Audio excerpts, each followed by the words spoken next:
just noticed your skull behind you on the desk. Is that for today or is that always there? It's always nearby, but I thought great. I'd put it in frame in case we were releasing the video. But there's also the death tarot card, or the unnamed card, let's say. Okay, very cool. Joanna Ebenstein, thanks so much for joining me on the podcast. It is my pleasure. Thanks for having me. Yeah. Well, I'm noticing that you're no longer in New York. It's a very Mexican room that you're in. When did you move to Mexico? During COVID is when I made, or during the real lockdown part of the pandemic, my husband and I visited here, and that's when we decided to. And then we moved here, I guess, about a year and a half ago or 2 years ago. I can't even remember. It seems like we've been here pretty much since then, off and on. Mm-hmm. And what part of Mexico? We're in a city called Merida, which is the capital of the Yucatan. So if you've been to Chichen Itza, you've probably been to Merida. Otherwise, you probably haven't. It's beautiful. It's a colonial city. It's still very Mayan here, which I think is really makes it a very special place. It's people still speak Mayan. They still, some at least, believe in the old Mayan ways. And so there's just a very different vibe down here than in urban New York City. And it's something that my husband and I both feel deeply, deeply at home with. I've always felt such an affinity with Latin American cultures, and find myself always being drawn to traveling south rather than doing the typical thing of going to Europe, where my ancestors are from and everything. It's something I can't explain, and it kind of relates to the topic of death in terms of like some affinity due to a past life, maybe something I can't really explain, but I just feel it in my heart. I wonder if it's similar for you. Very much so. And, I grew up in California, which looking back, California was part of Mexico, and it feels like Mexico. A lot of the names are Spanish, and there's a real, a strong Mexican culture there. And as a matter of fact, when I moved to New York City, I really, really missed that. And eventually the Mexican culture made its way there too. But California, I lived in San Francisco, celebrates Day of the Dead. There were exhibitions about Day of the Dead. It was just a culture that, it's no mistake that I dedicated the book to Mexico in part because I feel that Mexico and my trips to Mexico have taught me so much about death, life and death and the in-between, I would say, and also about what our culture lost that somehow is still alive here. And I feel like maybe that's what we're drawn to is, and I think this has to do with this idea of death. And I think what I feel when I'm here is that this ability to keep death close at hand with humor, warmth, wit, a sense of the absurdity and the tragic, all of those things together creates a way of life that really celebrates the sensual pleasures of everyday life and family, friends, food, drink, beautiful textiles, beautiful ceramics. Just there's a beauty and an appreciation for beauty and a kindness and a humanity that I don't feel in New York City, certainly. Wow, you're giving me a sense of FOMO. Well, come. We have a guest room. That's where I am right now. The guest room is my office. And part of my husband and I's vision was to invite people here and give them the experience that we had because we came. So basically, it was we lived in a house with 7 other people during the heart of the COVID epidemic before the injection, for the vaccine. And I was thinking, I hate New York winters. I'm from California. So I've been coming to Mexico myself to go on what I called writing residencies, where I just get a cheap Airbnb in a city I liked and live there for 6 to 8 weeks and write and eat and walk and go to museums and all of that. And so we were looking at places we could go, and Mexico was the only place that would let you go at that point. And I had been to Merida before. On Morbid Anatomy does Day of the Dead trips led by our friend Salvador Holguin. And our last one had been to Merida. And I thought, Merida is like made for outdoor everything because it's so hot. So I thought during COVID, it would be a perfect place. You could eat outside. You wouldn't have to kind of just stop living because everything is already built for being outside.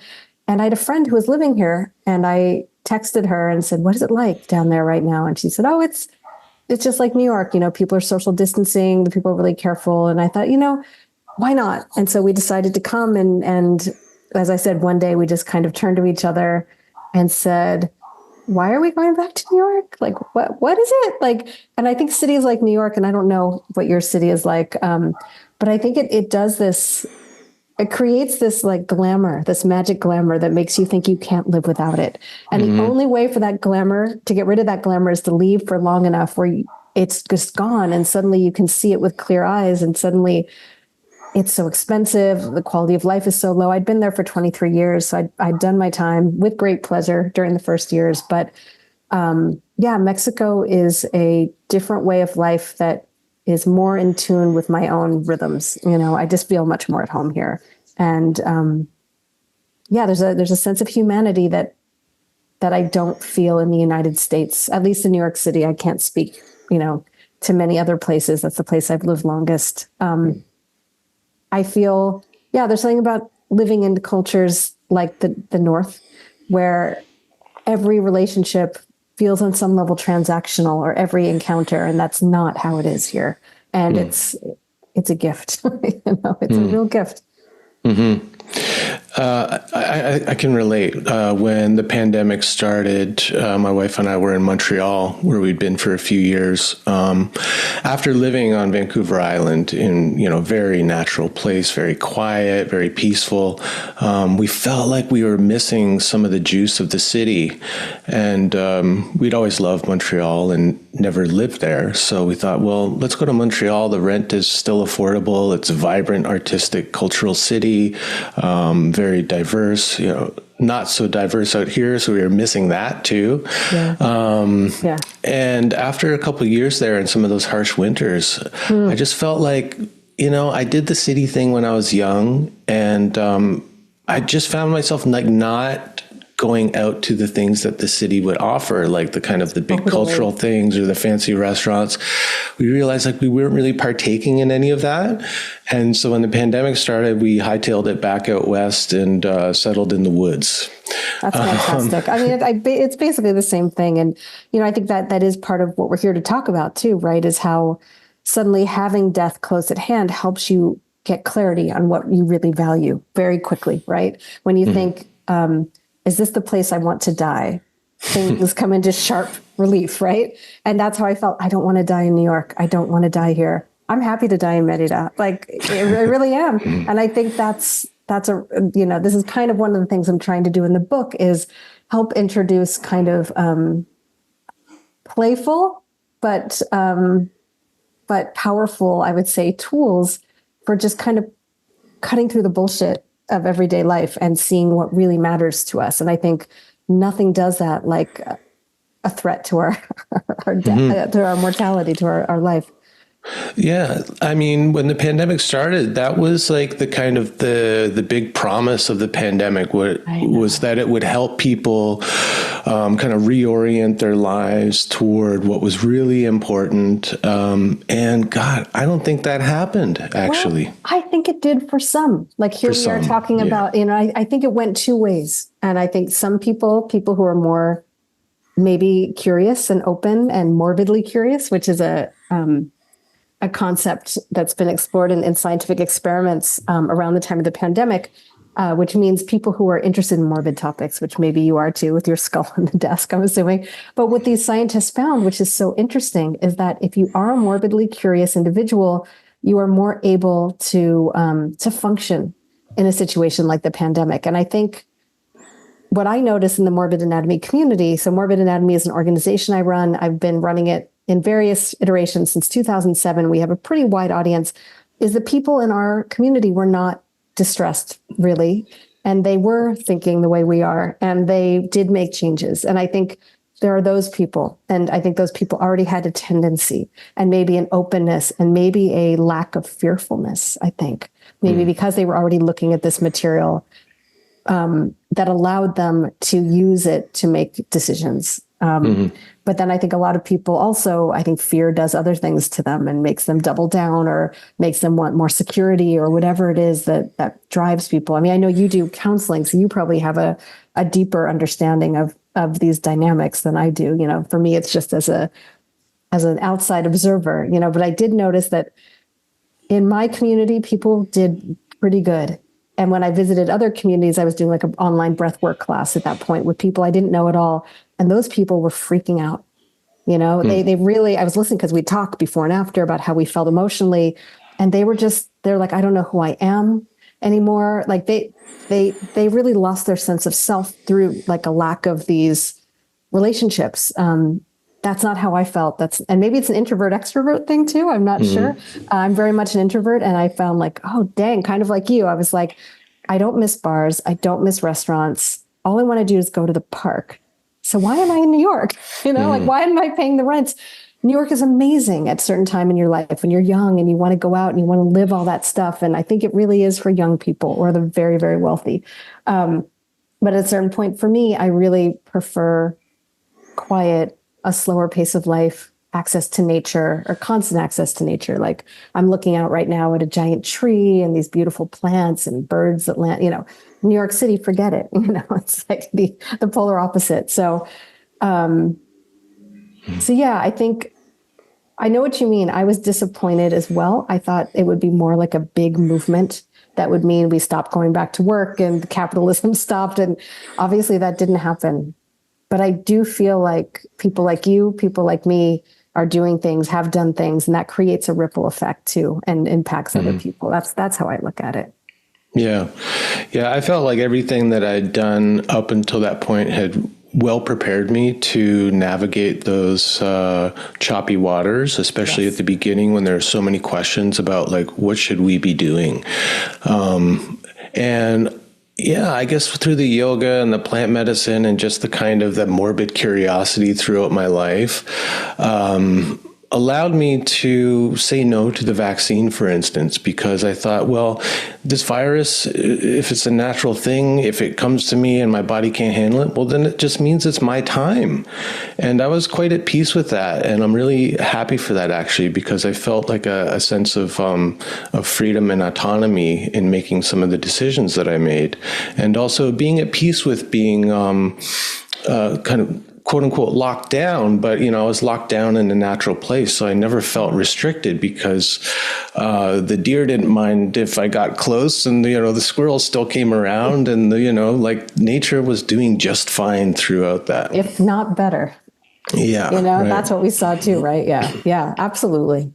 Well, I want to kind of go back a little bit because I'm curious about like how you get to where you are now with all of your interests and everything.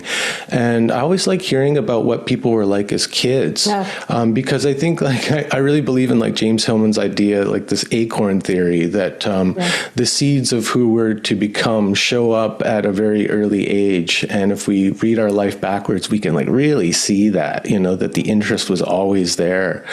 So were you like a morbid little kid? I was like a nature geek, really, is what I was. So I spent all my time going to the local pond and catching crayfish. I was a tomboy as well, not surprisingly. Crayfish and tadpoles, raising them. I had cats and I had, insects I would catch and live with for a while. But then when the animals died, I'm not talking about cats here, but like a sea urchin or a praying mantis or a lizard, I would keep it in formaldehyde. So maybe that's where you can see kind of the kernel. And this was a time before the internet. So I really credit my father with supporting what at that point, especially for a girl, were pretty weird interests, but he was kind of a science geek too. So I think he appreciated that. So I had in my little girl bedroom, I had little things in formaldehyde that I was very proud of. And for me, and I think for a lot of children, I loved animals. And I did not find dead things disgusting. There's a certain point when I realized you were supposed to, and that I was deeply uncool for not. But I think children, that's my feeling is from also watching children come to the Morbid Anatomy Museum, is children are curious. And there's a beauty to dead things too, before you're taught to find them disgusting. And so the way I look at it is I loved nature, dead or alive. And that was kind of the root of maybe what became Morbid Anatomy. And I would also say, my family is Jewish. My grandparents were Holocaust survivors. And they were also doctors. Both of them had studied medicine. So they had a very matter-of-fact no nonsense view of the body and death that I think I inherited. And I grew up looking at their medical textbooks and being totally fascinated. And also knowing that they had fled the Holocaust and knowing we're not allowed to ask about that. So it was kind of this mysterious thing that was always there. And I remember my grandmother telling me when I was really young that when Hitler's troops marched into Austria, the next day on the street, her best friend refused to acknowledge her. And to me, as a little kid, I just thought about that all the time. For some reason, I was just always chewing on that. And I think there's a sense that a lot of Jews have, at least if they have family members that were touched directly by the Holocaust. There's a sense for us that the world could change at any moment. And I think that is essentially death, this awareness of death, this awareness that the life I'm living now is temporary, that it could change in some totally unpredictable way. And so I think that was always part of my awareness. And growing up in suburban California in the 1970s and 80s, where everything was pink and neon and sunny, there was not a whole lot to reflect that interest I had, or that, I don't say intellectual, but there's just something, those are the questions I was interested in, I think, bigger questions than what were being dealt with by the pop culture. And the only place I really saw that being expressed were in horror movies. That's where you would see dead bodies, and in the heavy metal and goth subcultures. So really, until I went to Europe for the first time right after college, I didn't even know there was this whole art history that had to do with images of death. We weren't taught that. I studied art history. No one talked about that, But if you start going to museums and churches, and I had studied intellectual history in college, which is basically looking at the cultural products of a time in order to understand the mind that made them, the cultural moment. And I was looking at all these images in which death and beauty were combined in ways that I had been taught were impossible. But there were so many of them. So clearly this was not an aberration. Clearly we were the ones who had changed, and something had changed in us to see it all as morbid and bizarre. And that's how really the Morbid Anatomy project was hatched, was wanting to answer these questions. Why were these images so popular? How have we changed to have made them so strange to us, and maybe made death itself strange to us, And why was it that death had become a taboo? And at this time, too, my grandmother, who was in her 90s, had just lost her husband and was saying to me, I just want to die. I'm ready to die. And I can't say that to anyone except you. And I remember just thinking, that's horrible. Why can't she say that? That's about the most profound thing you can share with another human being. And she's totally isolated with this, except for me. And of course, it was painful to hear because she was my favorite family member. And of course, I don't want her to be sad or think of her as dead, but I also felt angry on her behalf and wanting to understand how this had come to pass. And these are all the questions that I think were the motor behind what became Morbid Anatomy. Mm-hmm. Yeah. I was wondering if you were into goth and things like that. I was kind of getting this image of Winona Ryder's character in Beetlejuice or something, I wasn't, I would say I've never considered myself goth, but looking back, maybe I definitely was into a lot of things goths liked, but I also snobbishly looked down on them because the ones, at least in where I lived in California, really, I felt like their interest in philosophy and literature was a pose rather than a real love. And that I was a book nerd. So I loved reading. I loved ideas. And I felt isolated in that, even with the goth community around me for the most part. Mm-hmm. Yeah. So you're a spiritual goth in a way, like a goth at heart. I'd say I love everything the goths love. But I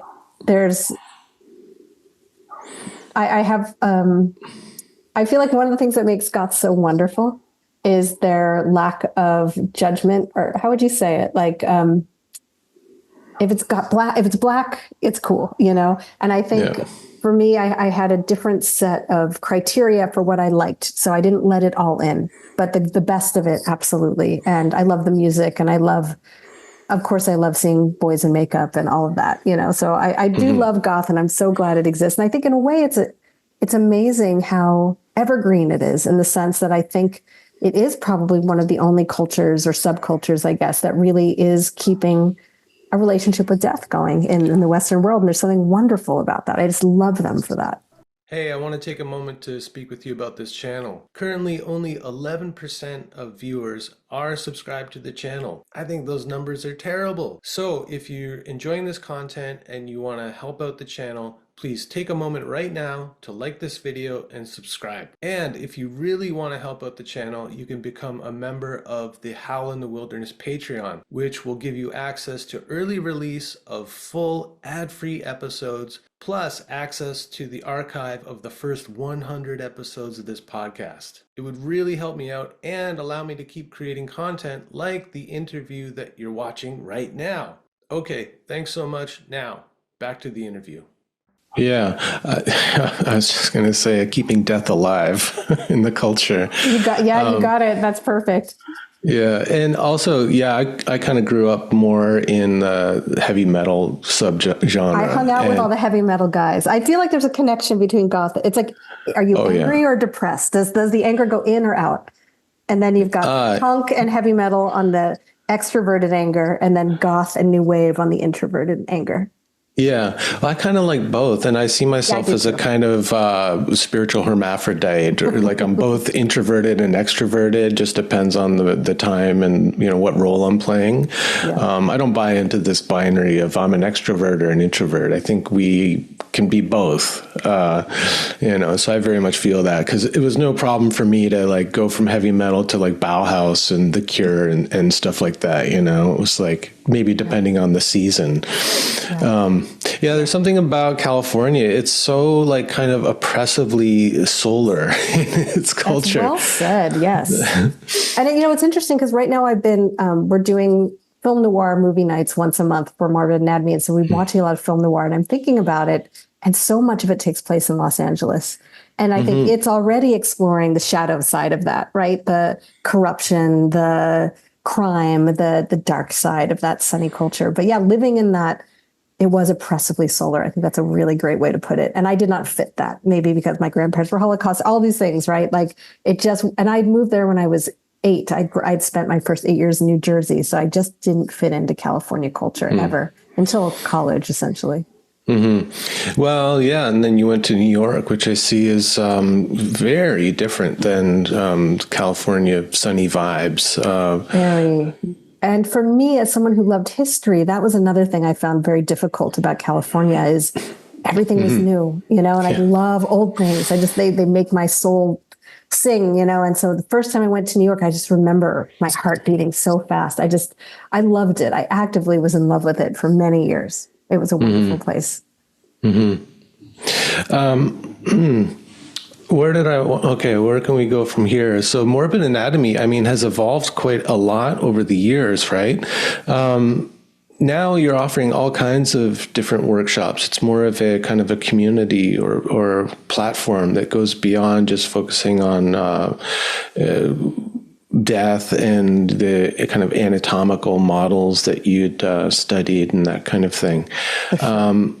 When did that shift happen? When did it start to open up? Yeah, that's a great question. I think so Morbid Anatomy, just to give listeners a quick kind of like overview, started as a blog in 2007 that was meant to be a research tool that went with an exhibition I was doing, as you said, about anatomical models. And almost immediately this blog, which was just a tool, really developed an audience of people, mostly women, who started emailing me that this was how they thought about the world too. And so basically what I was doing is I was approaching these anatomical models and images of death with dignity and respect and good scholarship, but also trying to make it accessible and fun. And from there, it had this very organic growth. I had a bibliography on the blog that people began to ask if they could borrow certain books. They said, "Oh, yeah, come over. You're welcome to." And then my boyfriend at the time didn't like that. So I found a very cheap space where I could move the library. So it was open to the public once a week or by appointment, then once a week. Then we started a cooperative where we did lectures in the space next door. And then I met this woman named Tracy Hurley Martin, who came in and said, this should be a shop and a cafe. And I said, well, I could build a great museum to go with that. And that was the beginning of this strange partnership, again, just completely organic through a conversation. And the two of us, with many, many others as well, built this museum, this standalone museum that was in Brooklyn, New York for 2.5 years. And then we went bankrupt ultimately, as many museums that, as you know, we were all about devoted to things that fall between the cracks. And it turns out that funders don't like things that fall between the cracks. It's very difficult to fund. So, you know, I'd say it was a critical success and a financial failure. All of our reviews were excellent. And then when the museum was crashing, I had a book project that I was supposed to be working on, which was a book that became Death, a Graveside Companion. And this was a book that of like 1,000 images of death from different times and places, everything from religious imagery to scientific imagery, everything from, you know, Eastern to Western, popular, fine art, et cetera, et cetera, et cetera. And I felt the museum had just ended. I was very depressed. It was a very hard death for all of us.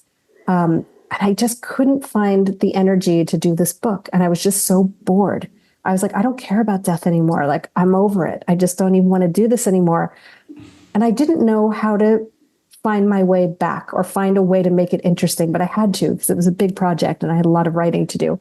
And so what I ended up doing is I went to, I don't know if you've heard of a library in New York City called ARAS, ARAS, and it's the Jung, so the Carl Jung Library. And I'd been there before, and I definitely returned to Carl Jung at different times when I was stuck in my life, when I felt like, academia is not taking me where I want to go. Carl Jung always provided a gateway to something that got to where I wanted to go, got to meaning again, you know, it wasn't just facts, but meaning. And I spent some time in the library and I spoke to the woman who ran it at that point, who's since retired, Ami. And it just helped me find a new way back in that I'd say was a spiritual way. And looking at it metaphorically, thinking of it more as cycles of life, death, and the in-between, and how all of those things fit together helped me find an interest in death. And I feel like maybe anyone who's done a creative project as long as I have, there are these multiple deaths and rebirths because you just can't, you hit a wall at a certain point with the way you're looking at things. And what I've found, and maybe this is true of all topics, but definitely with death, is there's always another level. There's always another way in. It's so vast. It's so big. So I'd say I became more interested in a Jungian approach, a symbolic approach, a spiritual approach. What do these images mean? How have people used images like this in order to make sense of a mystery? These are the things that really help me reinvigorate what death meant to me. And that's, I'd say, the way in which things grew to where they are now. It's much wider, and it's, you know, if that makes sense. Yeah. For people listening, ARAS is like an archetypal image archive and resource. Yes. Right. I didn't actually know that there was like a brick and mortar location. I know it from online, and they put out a book. The symbols book. Oh, it's fantastic because not only, so it has drawers full of images, as you said, but they also have tons and tons of picture books on all the topics we're interested in. So things on the occult, things on witchcraft, things on the moon, things on fairy tales, everything that you're into. So it's kind of your dream. For me, I always say it's my dream 7th grade library. Like if I discovered it in 7th grade, I would never have left. Seriously. And totally. And if listeners go to New York, you can visit it. You can visit their website. They're open, free and open to the public. And for New York listeners, we are going to be doing a book launch in the spring with ARAS, which I'm really, really excited about, in partnership with them. So there'll be a lot of Jungian programming as well.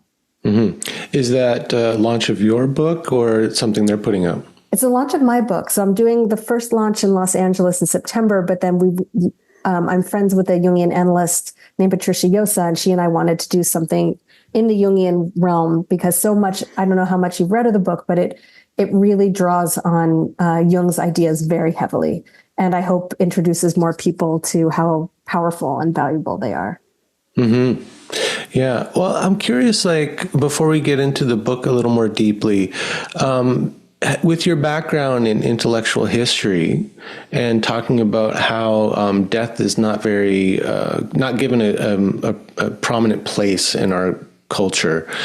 When do you think like our culture, like Western culture in general, turned away from death? Because a lot of the examples that you've explored and you had in your TED Talk from years ago were from European sources. It's not just Mexico and South America that celebrate death, but it was a part of Western culture until a certain point. And I kind of think, well, maybe it has something to do with like the Protestant Reformation and the kind of clearing out of all imagery, except for the central crucifix. I don't know. Where do you place it? I place it later. Weirdly enough, there is a very strong Memento Mori tradition with Protestants. There's a lot of very grim images of skulls. And often when you see those portraits where someone's holding a skull, that's a Protestant image as well, right? So skulls and contemplating death are a part of, I would say, the very grim worldview of the Protestants. For me, I think the turning point is the late 19th, early 20th century. And I think there's a lot of reasons for that. I think one of them is that, traditions were changing. Modernity was increasing. There's this major shift, right? So if you look back at ancient Greece, death ways were similar to what was going on in Victorian America. You would die at home, surrounded by loved ones. Your body would be laid out and cleaned by family members, and people would come visit it, all of these things, right? That begins to be looked down upon in the late 19th and early 20th century as hospitals become more important. So now dying people don't die at home, they die in a hospital. And now there's funeral parlors instead of the home parlor, right? So it gets professionalized and outsourced and masculinized, I would say. Most funeral parlors are men, and it was usually women doing these traditions in the home, which I think is super interesting. And then also in the early 20th century, you have this combination of the influenza epidemic and World War I. And the way I've read about it is that was kind of the final nail in the coffin, where basically the old traditions of mourning, right? And, in the 19th century, if anyone's ever watched Gone with the Wind, I think that's the best pop culture example. If you remember, Scarlett's in formal mourning and Rhett Butler asks her to dance and she accepts, and everyone is just completely horrified, right? So there was this regimented way of mourning. You were supposed to withdraw from life for a year. You were supposed to wear black. You weren't supposed to do this and that and that. And there were just so many dead that the old ways couldn't exist anymore. Plus, women had to go to the workplace to make up for this. So this was much of women's work, right? So I'd say all of those things are part of it. And then I haven't really seen anyone talk about this, but my intuition is there's also at this point the rise of consumer capitalism. And I think death contemplation is the enemy of consumerism. Because if you really think all the time, I could die tomorrow, you're not going to work 60. Because I know, you just start laughing, you get it, right? Or why buy this new TV or, whatever. Yeah. Exactly. So I think that's why would I waste my life? Why would I waste my life in a cubicle? Yeah, totally. All of those things. And this is, so I feel like what I focused on when I was at university was late 19th, early 20th century history. And the way that I've always seen it is the birth of who we are now. And I think we're transitioning to something else now. I don't know what it's going to become, but I think the last 100 years were dictated, like all of the things you see being worked out in that time period are all the things we're still struggling with, and I think, there's nothing. Yeah, all of those things all together create a world in which death doesn't have a valuable place. And then I would say, too, coming back to this kind of sunny, positive outlook that we've been talking about, which is very much the United States, when death, the other thing that's happening in the late 19th, early 20th century is a shift from religious understanding, for at least a lot of people, religious understandings to secular understandings, right? And so in a Christian worldview or a Jewish worldview or any religious worldview, there's some sort of meaning, coming back to that concept of meaning, right? Ascribed to death and to suffering. But in a secular world, there isn't. It's just suffering. And all you want to do is eliminate it, right? So death might have been seen as valuable, but in a purely secular worldview, what is the value? It doesn't really have it. It just becomes something you want to eliminate. And if you can't, then there's some problem there, right? So I think all of these things together just created a world in which death became further and further away, and thus more and more strange, and then thus more and more frightening. And, what I often say to my students is like, death has been a part of human life since we've been around, since we've had brains. You couldn't deny death. The fact that we can deny death is also reliant on the world we built. It wasn't possible before. People also lived in larger families. Old people lived at home. They died at home. Children would have seen death a lot. People butchered their own animals. All of these things are now taking place silently somewhere else, right? Mm-hmm. It's like the fact that death even could be exotic tells us something unique about our own time and place. Mm-hmm. And then I think when things aren't a part of daily life, they become frightening, right? They're pushed, they're repressed, they're pushed down, and then they're just really scary. Mm-hmm. Yeah. I hadn't really put that together about like when we turned away from death, but also, I think like industrialization probably had a lot to do with it, and the professionalization of particular roles, like which is all kind of caught up in the capitalist project, right? For sure. But the kind of the industrial approach to death is like, we'll take the body away, we'll process it, we'll make it ready for viewing, like we'll kind of clean it up and all that stuff, and then you won't have to deal with it. We take it away kind of. Gosh. And, but I mean, it's interesting because it never really goes away. Like you're saying, it's like it can get repressed, but like, Freud says, what is repressed will return in some form. And then we see that in popular culture, which I think is fascinating. And something Camille Paglia always talked about was like Christianity didn't defeat paganism. It just went into it's kind of the subculture, even then the popular culture with like these kind of pagan idols, these goddesses on the screen, and death coming back as horror movies and goth music and death metal and all of that. Yeah. And I always say, and so for me, a real turning point is, my whole life, for many years, people have called me morbid. And I said, I guess I'm morbid. And then one day, like maybe 10 years ago, I thought about that. I was like, okay. So if everyone is going to die, everyone who's ever lived has died, everyone I know will die, including myself. Like, first of all, how bad could it be if that's the case? And second of all, why is it morbid to think about it? Like, and it is, if you think about it, and still nobody knows what happens when we die. There's lots of theories, and some people think they know, but no one has proven anything. So it's also the greatest human mystery that hits us all, that gives our life, that for centuries, I would say, or millennia, gave people's lives meaning in order to think about that. So what is it? What are we losing by not doing that? And also, why on earth would it be considered morbid to think about it? It's more morbid not to think about death, as far as I can understand. And more unhealthy, I would say. Yeah. I don't know what the etymology of morbid is, but what are we talking about? Because I know it brings up ideas about, well, it's dark, it's gloomy, maybe pessimistic or something, but has it got a deeper meaning? I think it does. Morbid anatomy, the phrase that I chose for my project, is a medical term, and it means diseases, essentially. So morbid, I think, is disease or something gone wrong. So if that gives you any sense. Okay. Decay is probably in there too. I'm not sure. So if someone characterizes you as morbid, it's like something's gone wrong in you, that you're so focused on death when we should be focused on the pursuit of happiness and life and positive mental attitude and all of that. But there's no reason to thinking about death leads to maybe a more positive approach to life. That is exactly what the point of this book is. And that's the paradox to our culture. It's a paradox. It seems like a paradox, but it's not really.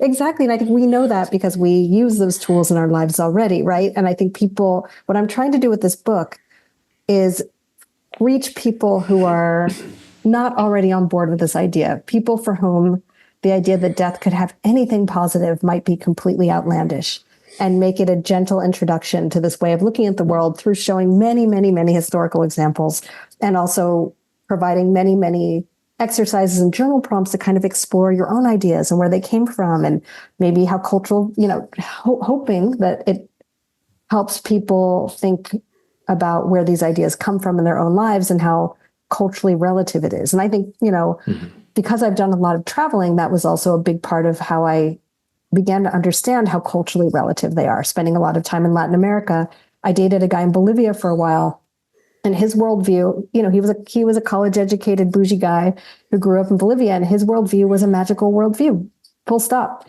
And he couldn't understand why I wasn't, and I just really grappling with these other worldviews and thinking, well, if I'd been born here, I'd be like him. But I was born in the United States, and we don't know. Ultimately, there are no answers. So to me, that really opens up a sense of possibility and excitement of what the world can be, of what death could be even. And I hope that this book helps people feel that, to open up, to feel less fearful so they can see the possibilities in not knowing instead of the fear in not knowing, if that makes sense. Mm-hmm. Oh, totally. Yeah.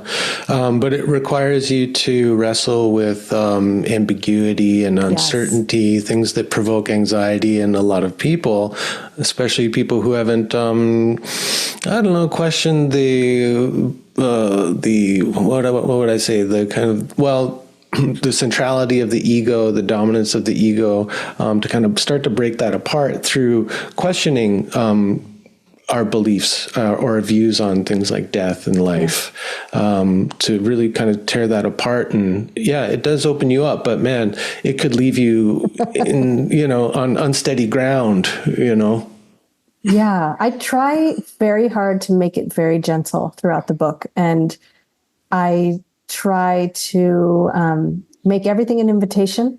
And I also include breath exercises and other tools for dealing with unpleasant emotions, and also say very clearly at the beginning of this, to deal with death in our culture is not easy for a lot of people. And if this is seeming difficult for you, please put the book down or get professional help. I think it's true, everything you say. I will say that having taught this material, a lot of this material is part of a class I've done for Morbid Anatomy since the beginning of lockdown.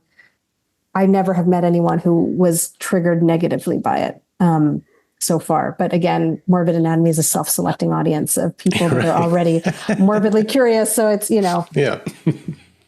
So we'll see. But I try to be as responsible as possible. And I do think these ideas are really valuable and really liberating. I have found them to be so anyway. Well, and I think doing it in the way that you have gone about it for so many years, it's like focusing on the images from art, and like looking at the kind of the beautiful depiction of death is maybe like a way into it for people. Like they can see that, wow, all of these people like view death as a kind of beautiful thing, or as like the flayed open body as like kind of beautiful, like the innards of the body. I remember watching some videos that Gil Headley, who's an anatomy teacher, that he produced of dissections, where the approach to dissection wasn't the kind of old school classical anatomy approach of separating things apart, but it was peeling away the layers of the body so that you see the body intact at these different levels. And it felt like a psychedelic experience to me the first time I see someone open up a body and take out some of the organs, and to see the layers of fascia and muscle intact, not kind of separated and isolated.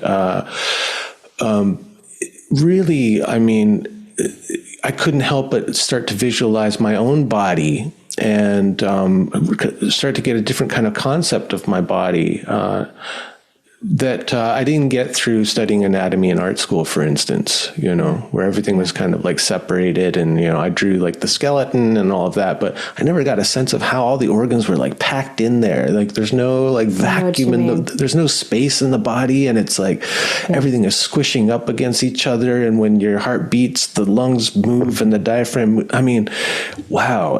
And it's kind of like, it can freak you out in a way, because it's not like it's taking you out of the body, but it's taking you deeply into the body, which is also a kind of, I don't know, what's the opposite of ecstatic, like entastic or something like that, Yeah. Yeah. I think that's a really great way of putting it. And I think, I don't know if you've ever been to the Mutter Museum in Philadelphia, but that's the most famous medical museum in the United States. And I think that's why people go there, is exactly what you're describing is it draws you into your body in a very profound way. And you're all attention, right? You're completely there. You're completely watching this. There's something important, I think, about seeing this that our ancestors would have been quite familiar with, seeing the dead body, right? So yeah, I agree with everything you're saying. Was there an experience like that for you? Like, did you ever attend a dissection or autopsy? I have drawn from cadavers before. I'd say for me, that feeling that you're talking about all of the organs being packed in, I felt from going to see Body Worlds. I don't love Body Worlds for its aesthetics, so Gunther van Hagen's plastinated corpses, but he had the internal organs of the torso, and I remember having the same exact like awe at it, like, wow, it is all packed in there, and I couldn't take my eyes off it. And I felt that way also, as I said, at the Mutter Museum. I remember trying to explain that feeling. You feel so rooted in your body and so almost like there's a relationship between you and what you're looking at that's going back and forth and back and forth and back and forth. And it's something very profound. And I don't know how to talk about that in a rational way, but I definitely have felt what you're talking about at medical museums and with other medical, like the Gunther van Hagen stuff as well. Yeah, like we talk about death as like a great mystery, but in a lot of ways, like the body is still a great mystery for us. Like science still hasn't really gotten to a place where some of the old spiritual traditions have gotten to in terms of like their metaphorical conceptions of energy and the animation of the body. Western science, it still doesn't quite get there. It's like, well, what makes us alive? Right? Like, why are we asking these questions in the first place? Is there a life force? Like, where does it come from? How, Yeah. And again, I find all those mysteries as really exciting. And I kind of hope we never know because maybe we're not meant to know. I don't know, but I love not knowing. And I love the mystery of it. And I love the humility it forces on us, because we're also, we will decay in this body if we're lucky, and we'll certainly die in this body. And I think there's something beautiful about the fact that we all share that fate, and beautiful about the idea of ending our time here and giving back to the next generation, if we put ourselves in the soil or however, making space for the next. Yeah, it just struck me that generation, that word, we never really think about it in terms of it referencing like creativity, like something being born, something made alive. Like I just think, we think about generations as like a category of a demographic. I see people born between 1970 and 1984 belong to this generation, but degeneration feeds generation. And even if you have no concept of life after death or anything like that, just that idea that my degeneration feeds the next generation, like the next cycle of life. Absolutely. And there's a great quote I put in the book. I can't remember it exactly. It's Edward Munch, who painted The Scream, said, "I die, my body rots, and flowers feed on that corpse, and that is immortality." He put it more beautifully than that. And a lot of my students, I found the secular students, that is something they're really attracted to, is this idea of a natural resurrection. And I think, I have a whole chapter on cycles of life, death, and rebirth, because I'm really struck by how for so many cultures and so many people at many different times and places, death was not an end. It was a portal to a new existence. And that this is such a common, such a ubiquitous way of looking at the world that Jung considered it one of the great archetypes, is the idea of life, death, and rebirth.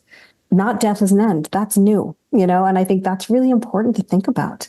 And so just trying to think about our own lives and cycles also of life, death, and rebirth, right? Our childhood dies and we become adolescents, et cetera, et cetera. We go through many deaths and rebirths. And if we can become comfortable with that, then I think that's a great step towards being more comfortable with the transition of the end of life as well. Sure.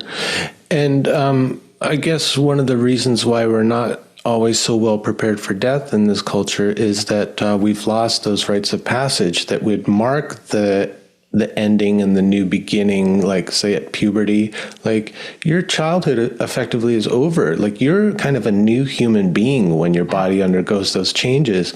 And likewise at menopause, or through childbirth, let's say, there are all these like little deaths. Absolutely. And I think that's why I put a chapter that it was first chapter 1, but I moved it to chapter 2. I thought it was too soon in chapter 1, but that's one of the main concepts I kind of wanted to bring home, because I think it's another way of looking at the ends that will mark all of our lives. It's just a fact. We're going to go through deaths, and we're going to go through literal deaths as well, deaths of loved ones and all sorts of things. But if we can find a way of seeing how we've already gone through many of these deaths and what treasures come from that, even though it's painful, then I think we can start to feel less pure fear. Again, going back to what we were saying at the very beginning, I think what I feel really sorry for and sad about is I think most people in our culture, are not given tools to deal with this, and even 100 years ago, they were. If you were a religious person, if we still were believers, and some of your listeners probably are, and lucky them. But if you're born with a set of beliefs that work for you, that's fantastic. But for many of us, we have to find our own. And that's, it's a responsibility that unfortunately we just have to do if we are going to find meaning in our life, right? And meaning in our deaths. And what I'm trying to do in this book, again, is to provide tools that can help people, I hope, who haven't been served by our culture, and maybe maybe the next evolution of our culture will have something. I am really heartened to see these kind of grassroots responses, like the temple at Burning Man is such, to me, like the most exciting mourning tradition I've seen. The fact that it's a spontaneous, non-religious way of mourning because it needed to happen, and that people go and they have deeply meaningful experiences there. And there's many, I talk about a lot of different traditions like that, the wind phone and all sorts of things, but there are individuals or groups that are finding ways to fill that gap in a meaningful way that serve them and others. And I'm very hopeful that maybe this next iteration of whoever we become, over this next era of change, which is still in the cards, maybe it will incorporate something of this and more. I don't want to say spiritual, because I think to a lot of people, spiritual relies on a religious belief, but a belief, a way of dealing with the mystery of death in such a way that acknowledges its wonder and its mystery and finds a way to find meaning in it and beauty in it. Mm-hmm. Yeah, that doesn't necessarily rely on a theological belief. Exactly. Yeah. That I would say has to not. I don't think there's any way for most people in the United States that's going to work anymore. Yeah, well, for those who are so inclined, that exists. But for the rest of us, we're kind of lost in the wilderness, of like post-Christianity, post-religiosity, whatever. It's like where I just know too much about the history of the development of religions to truly believe in any of them. And so, God, then what do I do? Because, I feel like there's no foundation. So then, like Carl Jung would say, like the thing you got to do is like find your own personal myth, and you got to put it together for yourself. And so that's like not only kind of a beautiful freedom, but that's also a burden in a way. Like you got to put in the work, and it's like existential inquiry stuff, Totally. And this is exactly why Jung is the framework for the book. So building a myth of death is something I'm very consciously talking about in the intro and the end. And, there's a great quote from, I can't remember her name, von Franz. I can't remember her first name right now. Marie-Louise von Franz. Yes, Marie-Louise von Franz, where she said, Jung used to say to everyone in his circle, he used to urge, especially the older people, that they had to have a myth about death. And it couldn't be his myth. He said, it will do you no good to be on your deathbed and think Jung thought this. It has to be your own, and you have to battle with it, and you have to find what you really believe. And you're no more right or wrong for believing that than you are in believing anything else, And I think it's such a valuable way of looking at it. And I think, again, coming back to Jung, what I love about Jung is he finds a way to bring meaning back, where I think it's exactly what you're saying. People are lost in a secular world without meaning. And Jung finds a way to bring meaning that is not reliant on deity or theology. And it's a treasure. I mean, I have found it to be a treasure in my own life. And, you know, I've done Jungian analysis and it was completely transformative. It is completely transformative. So I have great appreciation and respect for what he's brought to the Western world, you know, even though I understand that what he's bringing a lot is Eastern ideas and, you know, indigenous ideas. He's found a way to bridge that for a Western culture, and God bless him, honestly. Mm-hmm. Yeah, I don't think the kind of effect of his discoveries and what he was writing about have been fully realized. Not at all. They're just, I mean, yeah, I think we're still in the kind of the death throes of the old paradigm in a way. And I think he's going to be there to help ferment something new. And I mean, he talked about like the death of religion and things like that. And when asked, he said, well, you know, a new religion may come, but it'll probably take like 500 years. So if we think about in terms of these big cycles, it's so easy for us in the modern world to I don't know, like to see things so myopically. Like we're talking about the past 150 years since industrialization is the modern age, but that's a drop in the bucket. You know, as a historian, you know, like the way things change takes like 500 to 1,000 years sometimes. Yeah. And those periods of change are not comfortable places to be. So I feel like, you know, we are blessed and cursed to live in this time. I mean, it's very exciting because there's so much possibility, but it's also incredibly chaotic and living through a death. You know, what are children going to do for a living? It's hard to imagine what the future is going to be, and even in 40 years, you know. Yeah, it's a challenging, these moments are challenging, but we know that the old ways aren't working in so many ways, not for humans and not for our environments. And so my hope is that at some point in the future, whatever is happening now creates a more just and sane and meaning-filled way of life for the people that remain. You know, that's all. I don't think it's going to happen in our lifetime, but I hope it does happen. There's something about, I think, like Latin American cultures in particular, where they seem so open to letting new things come up from the collective unconscious and embracing them and developing them and just syncretizing them into what was already there. Like you see that with folk Catholicism really plainly, but it's still happening. And I think that's kind of the amazing thing. Like you see figures like Santa Muerte come forward in the past, I don't know, very recently, right? Yeah. So I think like we can look to those cultures that aren't so rigid around their own belief systems and worldviews for some inspiration. Like what happens if we just let things kind of come through, like in a Jungian way, where he's talking like coming up with your personal myth through looking what comes to you in fantasy and dream and things like that. But like what happens if we like allow that to come through in a culture? I'm so on board with what you're saying. And Santa Muerte is one of my favorites. I mean, I actually have a beautiful Santa Muerte figure that I'm looking at right now. She is very much a part of this book. I end with her. I don't know if you, so, you know, at the end, I'm thinking about a symbol of death, a compensatory symbol of death. And it's her, you know, she's feminine. She's loving. She's beautiful. Like think of the Grim Reaper. She's like the yin. It's like a yin yang. It's incredible. And I think of it exactly the way you're talking about it, is that that there's something about Latin American Catholicism that is somehow more porous, that it allows for the creation of new symbols that need to emerge. And it's incredible. Like Santa Muerte is a huge thing down here. I see her everywhere. I see her at my local market. It's not ugly. It's a death that's not ugly. That alone, it's just incredible.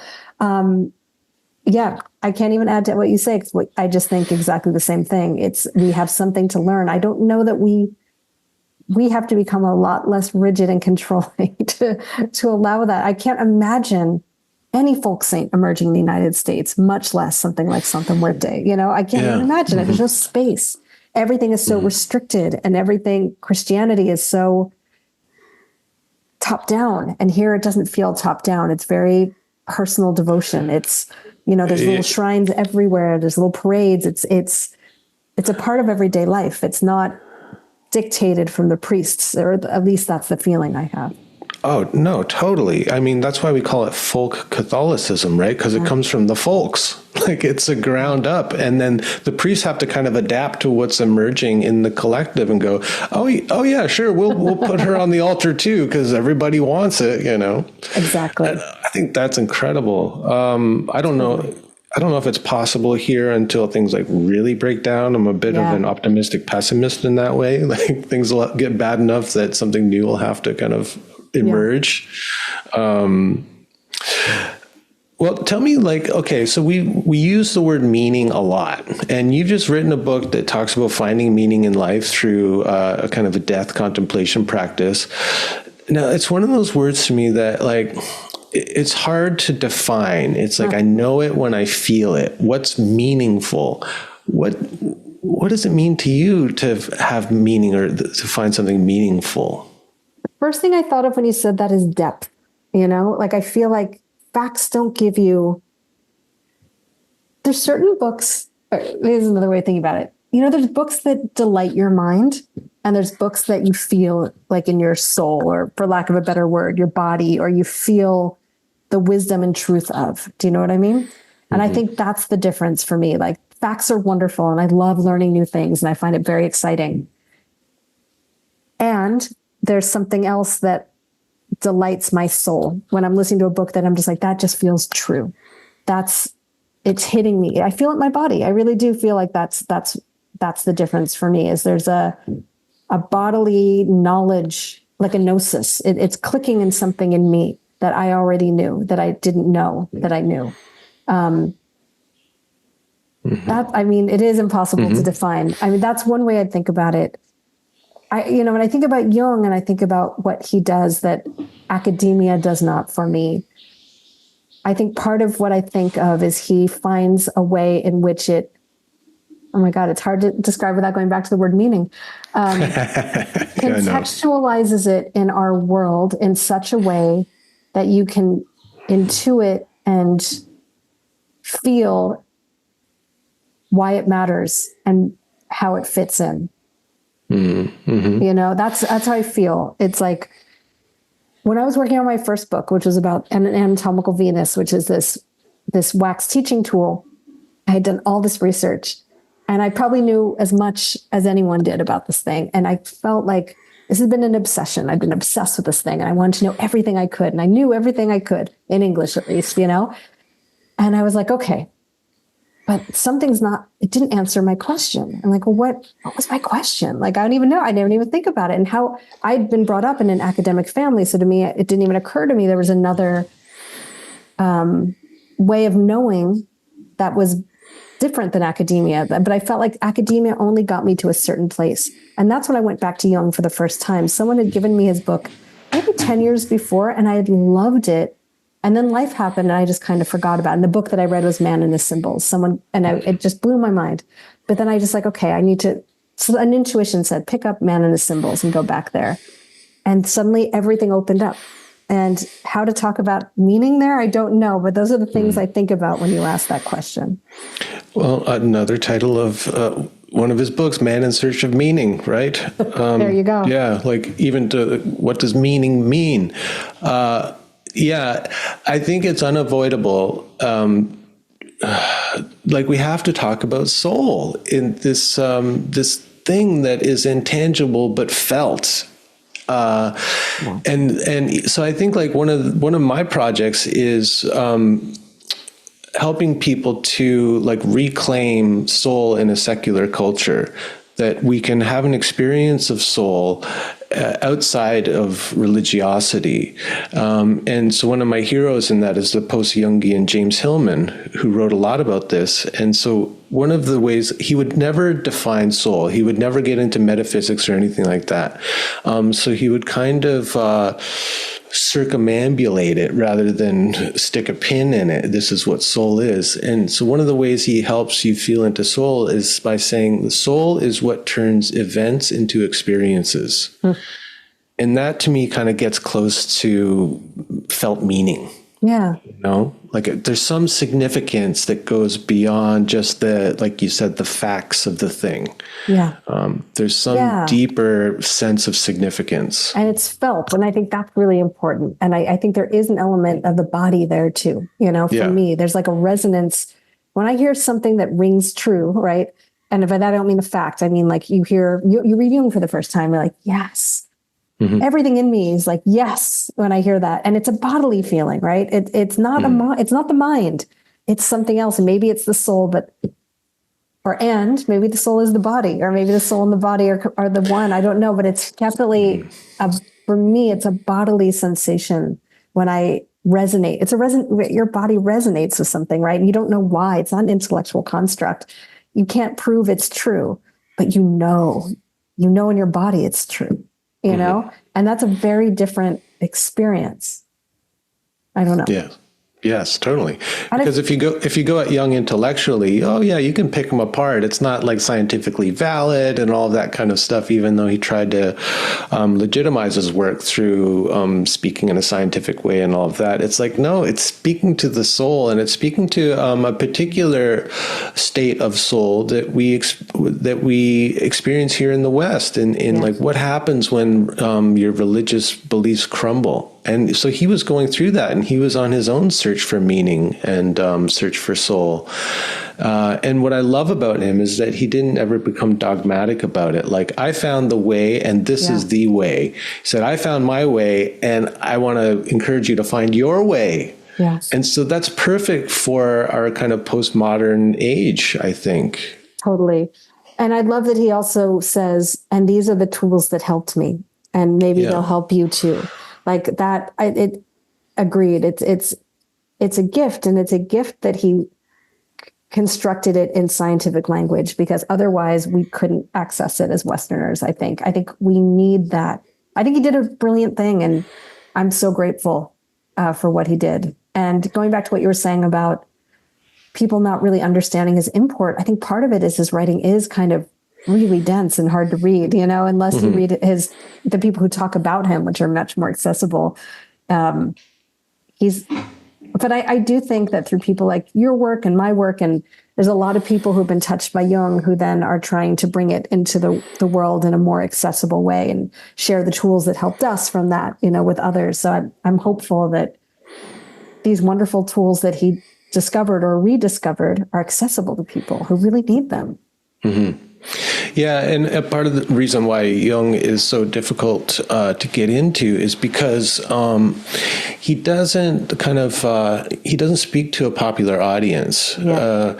And so what you get with Jung is someone who studied all of this esoteric stuff incredibly deeply for decades.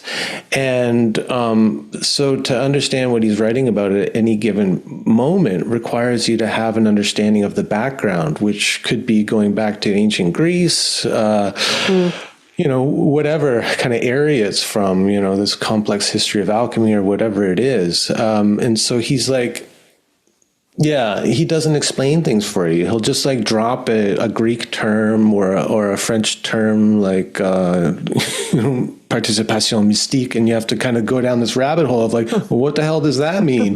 And then that opens up this whole kind of historical, anthropological inquiry around like the evolution of our consciousness and the kind of the modern Western mind and all of that. And so it's slow going, but in itself, it is kind of a curriculum for an education into like the history of the West and Western esotericism. And so it's a big work. Yeah. I mean, I talk to people who are like 85 and have been studying Jung since they were like teenagers, and they're, you know, and I ask, do you still read Jung? Like, do you ever tap out on him? And they're like, nope. Wow. That's amazing. Yeah. And these are like people much smarter than I am. So. Well, it's a certain kind of intelligence to read his writing. That is for sure. Yeah. And a kind of insatiable curiosity too, right? Coming back to that. The other thing that I wanted to ask you about, in the intro to your book, you talk about like it being modeled after these books of death, right? Which their purpose was to help people prepare for a quote unquote good death. And I wanted to ask you, what do you think is a good death? I think that's something we all have to ask ourselves, but I think in the particulars, but I think a good death is one that's peaceful, one where you've lived the life that you want to and are dying with the fewest deathbed regrets, where you've cleaned up your unfinished business to the best of your ability and you're ready to go. That's how I feel. And, you know, speaking to a shaman, Christina Pratt, who has taught some classes for us at Morbid Anatomy, I interviewed her right after the pandemic really started, and we were talking about a good death. And she said, if you live a life from a shamanic perspective, if you live the life you're supposed to live, you die a good death. The only time you really need a psychopomp or someone to help you transition is when you didn't for whatever reason. And the way that you do find, from a shamanic perspective, what you're supposed to be doing with your time on earth is to look at your talents and skills and your passion and to follow that. And I think that is so interesting, especially because it really goes counter to what we've been taught in the West as children, right? Like they don't give a shit what you're interested in. Like art, You're never going to make any money with art. You got to study business, right? It's a very, very different worldview. And I think it's actually very intuitive if you think about it. And she has this great phrase or this great way of looking at it. She says, it's like a big game of hotter, hotter, colder, colder that you play with the universe, and your passion is the indicator. So when you feel it's starting to resonate, that's great. And it could be with people, it could be with subjects, all those things. And if you follow that passion your whole life through, then you will die a good death, pretty much. She also says for people who are struggling with trying to figure out what their thing is, to try to imagine if someone woke you up at 2 a.m, what is something you'd be happy to talk about? And I think that's a great way of thinking about it, right? For me, it's death, right? Here I am talking about it. I could talk about this all day, and it's exciting and invigorating. And why? Going back to your acorn theory, why? I don't know. It's a mystery, that we're born and we have these. I agree with you. I think we are born with predilections, and we're born with these predilections. And I definitely feel that this is what I'm supposed to be doing with my time on earth. I really do. And what that means, I can't tell you if that means there's a spiritual other or anything, but it resonates in my body. It's my passion. It's my vocation, my avocation, and it's my joy. I don't know why, but there's energy there when you follow it. Yeah. Yes, exactly. When I'm talking to people, counseling them, and they're looking for, maybe they've come to a dead end in their career or their life, and they're trying to figure out like what's next. Like how I know there's something more for me in life, but I'm not sure what direction that is. And so trying to help orient them towards something like a purpose. So I think it's not only like, what are you good at? What do you love to do? So like talent and passion, like you mentioned. But what I also like to ask people is like, what do you long for?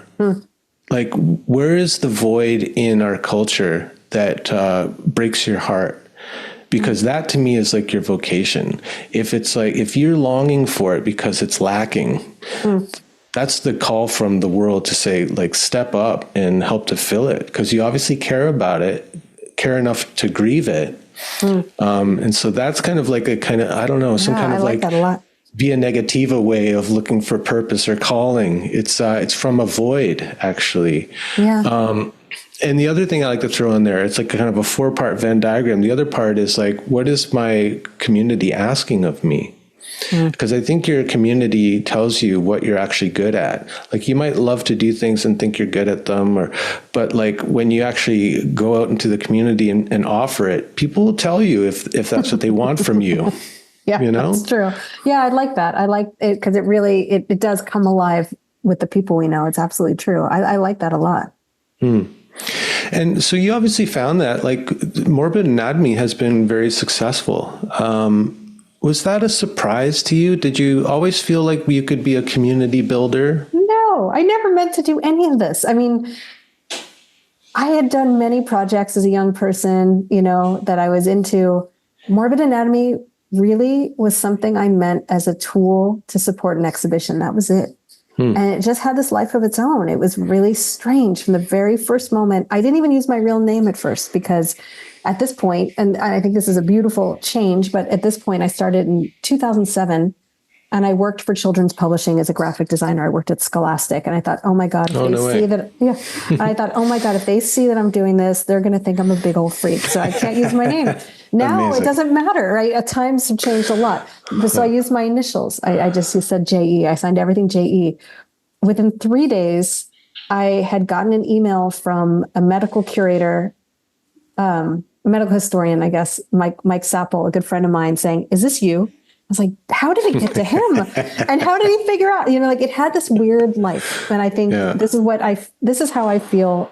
Well, okay. Going back to meaning and resonance. When I read the book about Tao, that felt so true to me. And that's how I feel I navigate the world. And I feel like the way I navigate the world is like I'm on a river and I'm usually taking the path of least resistance. I just go the way the river goes. And Morbid Anatomy was it was a navigation. It wasn't a creation. I started a blog that took some effort. I spent 3 days designing it and trying to make it look good. And then I just started doing it. It had this organic growth and it had a momentum and a libido that I don't know where it came from. So I really feel, every time I've gone to a tarot reader, they've said, it's not you, that basically this is something you're doing, you're channeling, or that is spiritually provoked. And that, whether literally or metaphorically, that feels true. It does not feel like it comes from my brain thinking things up. When I want to make a decision about how to navigate, it's more getting in touch with grounding myself and feeling into it. It's not an intellectual project. It's, there's intellectual aspects of it, but it's the flock I've been given to tend. I don't know how to explain it. And that's how it feels to me. Yeah, like the mind and intellect are in service to something else, but the immediate provocation comes from somewhere deeper, some felt thing that's kind of dragging you into it. Yes. And then you've got all these kind of intellectual skills from your academic study and all of that you can bring to it to help with the realization of the impulse. Yeah, exactly. It feels in that way like a collaboration. Yeah. And, to that end, I did a class at Morbid Anatomy, which was one of my favorite classes, called Manifesting from the Beyond. And in that class, we had 7 different practitioners talk about their ways of tapping into something beyond our rational mind, whatever they construe that as, and teaching us their skills for how to access it. And that spoke to me very much about the kind of creativity that is involved with Morbid Anatomy. Yeah. This has been really great. I feel like this conversation is a collaboration, like all good conversations are. And I like where we went.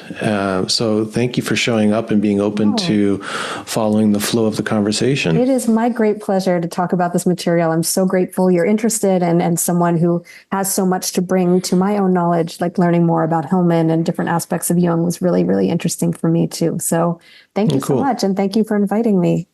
Yeah, my pleasure. And I'll include links for where people can go to find out more. And people listening probably already also follow Morbid Anatomy on Patreon. Maybe. Some will, hopefully. But I'll definitely share it there. Well, thanks so much. And hope you enjoy the rest of your day. Thanks, you too.